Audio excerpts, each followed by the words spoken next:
फकीर है, झोला लेके चल पड़ेंगे। फकीर नहीं है, वो देश का लुटेरा है, चंबल घाटी से भी ज्यादा खतरनाक डाकू। भाजपा की लंका ढाने राहुल गांधी रायबरेली आए हैं। रायबरेली से जो चुनाव लड़ा है वो प्रधानमंत्री बना है और इस बार हिंदुस्तान में कांग्रेस की सरकार बनने जा रही है, राहुल गांधी प्रधानमंत्री। The Modi government ever produce by India. 75 साल में सबसे करप्ट गवर्नमेंट है और ये इलेक्टोरल बॉन्ड इसको प्रूफ। जिंदगी बर्बाद होती है।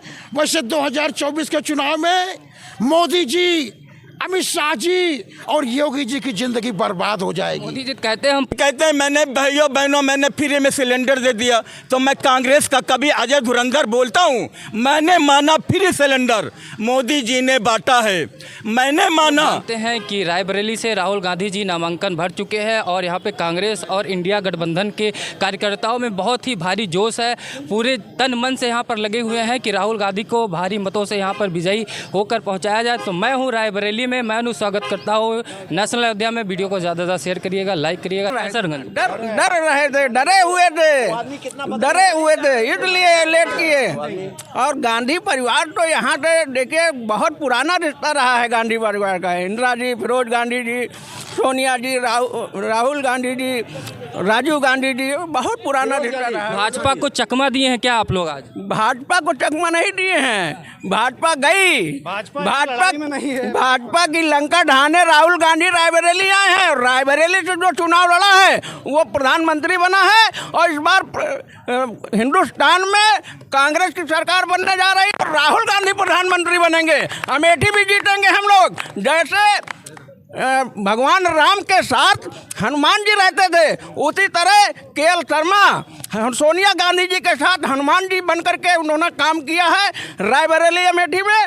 तो इसीलिए अमेठी से केएल शर्मा जी को लड़ाया गया है और केएल शर्मा जी भी जीतेंगे। अमेठी मंदिर का मुद्दा उठा दिए हैं, लेकिन राम मंदिर तो गए नहीं आप। कौन? बीजेपी वाले। क्या बात करते हो? राम मंदिर, हमारे राम भगवान हम लोगों के दिल में बसते हैं, ऐसा नहीं है।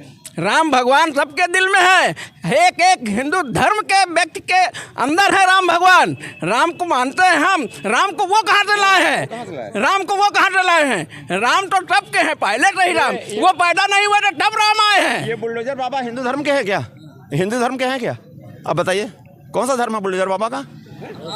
सनातन धर्म का नहीं है। हिंदू धर्म कोई धर्म नहीं, सनातन धर्म है। और उनका तो सनातन धर्म ही नहीं है। सनातन धर्म के उसका बात करते हैं और उनका गोरख पंथ है, वो एक पंथ है, वो कोई धर्म नहीं है उनका। तो खुद मुख्यमंत्री खुद सनातन धर्मी नहीं, हिंदू धर्मी तो खुद नहीं मुख्यमंत्री को बुलडोजर बाबा, और दूसरे का बोलते हैं हिंदू विरोधी, हिंदू विरोधी। अरे राम को कोई, भगवान को कोई लाएगा क्या? वो तो सर कंकड़ कर्म में व्याप्त हैं और जूता पहन के आरती उतारने वाले हिंदू धर्म के पुजारक नहीं होते हैं। सर्वे करके आए लग रहा है क्या? केदारनाथ में जिस दिन का दूसरे दिन सोने उतर गया पूरा, वहाँ पीतल का मुलम्मा चढ़ गया और चोरी। Most corrupt government is the Modi government ever produce by India. 75 साल में सबसे करप्ट गवर्नमेंट है और ये इलेक्टोरल बॉन्ड इसको प्रूव कर दिया है। यही नहीं, अभी पीएम केयर फंड, जब भारत में 1950 से पीएम केयर फंड प्रधानमंत्री प्राकृतिक आपदा फंड बना हुआ था, जिसका ऑडिट होता है देश का industrial belt, FICCI association, chamber of commerce, NGO, तमाम सारे लोग उसके मेंबर हैं, 15 मेंबर हैं। इंडस्ट्री का भी रिप्रेजेंटेटिव है, इसमें रतन टाटा हैं। उसको बंद करके एक ट्रस्ट बनाए अलग, चोरी से, जनता को नहीं बताए, और सब सरकारी कंपनियों ने चंदा उसमें दिया। 1500 करोड़ टाटा ने दिया, बीएसएनएल, सेल, बेल सब दिया। जब आरटीआई में पूछा गया तो बोला ये पैसा से जनता मतलब नहीं है सरकार का। वो तो कह रहे हैं हम पारदर्शी लाने के लिए। पारदर्शी कहाँ? पूरा फिराब है वो ट्रस्ट। बोले ये ट्रस्ट है, ये सरकार का पैसा नहीं है, जबकि सरकारी कंपनियों से और लोगों ने, आप भी, इन्होंने भी पैसा दिया। कर्मचारी 1 दिन का वेतन और अधिकारी 2 दिन का वेतन आपदा प्रबंधन को कम दिया। जब आपके पास ऑलरेडी फंड था, अकाउंट था, तो नया फंड बनाने का क्या जरूरत है? और उस ट्रस्ट में 4 लोग ट्रस्टी हैं। कौन कौन? राजनाथ सिंह, गडकरी, मोदी और अमित शाह, यही 4 लोग हैं।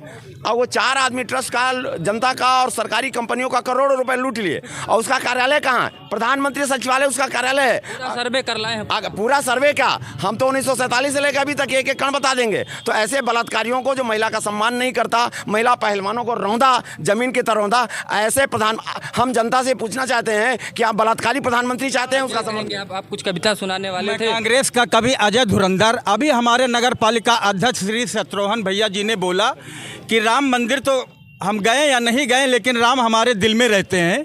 वो मेरे भैया भी हैं। तो मैं कहना चाहता हूँ, राम हमारे दिल में रहते और दिखावा तुम करते। बीजेपी वालों को बोल रहा है, अजय धुरंधर। राम हमारे दिल में रहते और दिखावा तुम करते, पूरी दुनिया के वो मालिक उन पर दावा तुम करते। किसी में कोई फर्क न समझे, किसी में कोई फर्क न समझे, एक बराबर वो जाने, उनकी कृपा सभी पर होती और छलावा तुम करते। आज बीजेपी के मोदी और योगी जी ने जिस तरह हमारे भगवान, हमारे आराध्य श्री राम जी का तमाशा बना दिया है, क्योंकि भगवान हमारे बिके हैं अब तो गलियों और चौबारों से, वो अपनी दुकान चलाते श्री राम के नारों से। कोई कुछ ना कर पाता, खुले आम वो करे डकैती मंदिर के औजारों से। श्री राम मंदिर पे एक शब्द बोलना चाहता हूँ मैं। मंदिर अभी नहीं पूरा बन पाया था, फिर काहे हमको श्री राम ने बुलाया था। मंदिर अभी नहीं पूरा बन पाया था, फिर काहे हमको श्री राम ने बुलाया था। लगता है उनके पास टाइम बड़ा कम था, इसीलिए आधे में ही न्योता पठाया था। इसके बाद उनको प्रचार भी तो करना है, किसको करना है? मेरे श्री राम जी को। इसके बाद उनको प्रचार भी तो करना है, फकीर वाला झोला उनको वोटों से भी भरना है। 10 साल वाली तो नाकामी भी छिपानी है, मेरे राम जी को भरपाई पूरी करना है। क्योंकि भैया 24 का चुनाव भी तो आया है, क्योंकि भैया 24 का चुनाव भी तो आया है, इसीलिए हमको श्री राम ने बुलाया है। और आपने देखा जिस दिन मंदिर का शिलान्यास हुआ, उस समय राष्ट्रपति राम कोविंद जी थे, लेकिन उनको मोदी जी ने नहीं, राष्ट्रपति द्रौपदी मुर्मू जी। अरे उस समय जब शिलान्यास की बात कर, शिलान्यास उद्घाटन के समय तो मुर्मू जी थी, उसके पहले लगा उद्घाटन के समय जी। सबरी के जूठे बेर राम जी ने खाए थे, राम कोविंद काहे शिलान्यास में न आए थे। सबसे पहले उनका अधिकार होना चाहिए, राष्ट्रपति वो तो नहीं यूं ही कहलाए थे। मंदिर में कितने दलित हैं पुजारी, या केवल बाहर रह के बनेंगे भिखारी। राष्ट्रपति मुर्मू जी को भी ना अपनाया है, फिर काहे हमको श्री राम ने बुलाया है, फिर काहे हमको श्री राम ने बुलाया है। पूरी एक कविता में पूरा निचोड़ ही निकाल दिया है भाजपा वालों। भाई साहब, पढ़े लिखे नौजवान मोदी जी से बोलते हैं कि नौकरी दो, तो मोदी जी तो चाय बेचते थे और हम लोगों से कहते हैं बेटा मैं चाय बेचता तो तुम लोग पकौड़ा तलो। तो मैं मोदी जी को डायरेक्टली बोलना चाहता हूँ, मोदी जी तुम मुझे सिखा दो पकौड़ा चाय बनाना, मैं रोड किनारे तलूं पकौड़ा, तुम चाय चाय चिल्लाना। मोदी जी तुम मुझे सिखा दो पकौड़ा चाय बनाना, मैं रोड किनारे तलूं पकौड़ा, तुम चाय चाय चिल्लाना। भविष्य देश के घूम रहे हैं मारे मारे सड़कों पर, वजीर हमारा बहरा है और राजा भी है काना, और राजा भी है काना। मोदी जी कहते हैं मैंने भाइयों बहनों मैंने फ्री में सिलेंडर दे दिया, तो मैं कांग्रेस का कभी अजय धुरंधर बोलता हूँ, मैंने माना फ्री सिलेंडर मोदी जी ने बांटा है, मैंने माना फ्री सिलेंडर मोदी जी ने बांटा है। 300 रुपया वाली गैस फिर 1200 में काटा है। 10 साल का करो हिसाब, लाखों में ये आएगा। एक अकेला गैस सिलेंडर देश को कितना खाएगा, एक अकेला गैस सिलेंडर देश को कितना खाएगा। से कितना सहमत आप बताइए, इसी एक कविता में ये पूरा निचोड़ निकालना है। इन्होंने जो भी कुछ कहा है बहुत सत्य कहा है। मोदी जी ने सिर्फ 10 साल के अंदर लूट घसोट का धंधा किए, कोरोना काल का बजट खाए, रेलवे में किराया बढ़ाकर बजट खाए, और हमारे उत्तर प्रदेश में योगी जी ने घरों पे बुलडोजर चढ़ा करके अन्याय किया।